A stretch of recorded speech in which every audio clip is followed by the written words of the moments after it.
ఉత్తర Korea supreme leader Kim Jong Un తన కుమార్తె Kim జుయేతో కలిసి బుల్లెట్ రైల్లో చైనాలోని బీజింగ్కు వెళ్లి అక్కడ జరిగిన భారీ సైనిక కవాతులో పాల్గొన్నారు.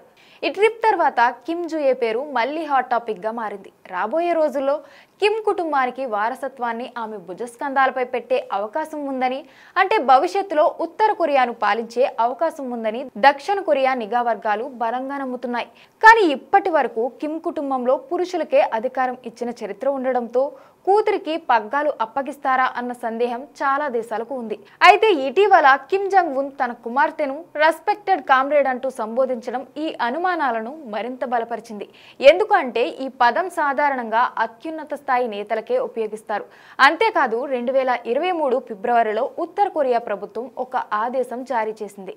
దేశంలో కిమ్ జుయే అనే పేరు ఉన్నవారు తమ పేర్లు మార్చుకోవాలని చెప్పింది. దీనివల్ల ఆమె వారసురాలుగా ఎదగబోతుందనే ప్రచారం మరింత వేడెక్కింది. ఇక కిమ్ జుయే వ్యక్తిగత విషయాల గురించి చాలా తక్కువ సమాచారం మాత్రమే బయటకు వచ్చింది. గుర్రపు స్వారీ, స్కేయింగ్, ఈత అంటే ఆమెకు చాలా ఇష్టమని చెబుతారు. ఆమె ఎలాంటి స్కూల్లోనూ చదవడం లేదు. ఇంట్లోనే హోమ్ స్కూలింగ్ చేస్తుంది. ఆమెకు ఒక అన్న, ఒక తమ్ముడు లేదా చెల్లి ఉన్నారనే వార్తలు వినిపిస్తున్నాయి. వారు ఎవరు ఇప్పటి వరకు బహిరంగంగా కనిపించలేదు.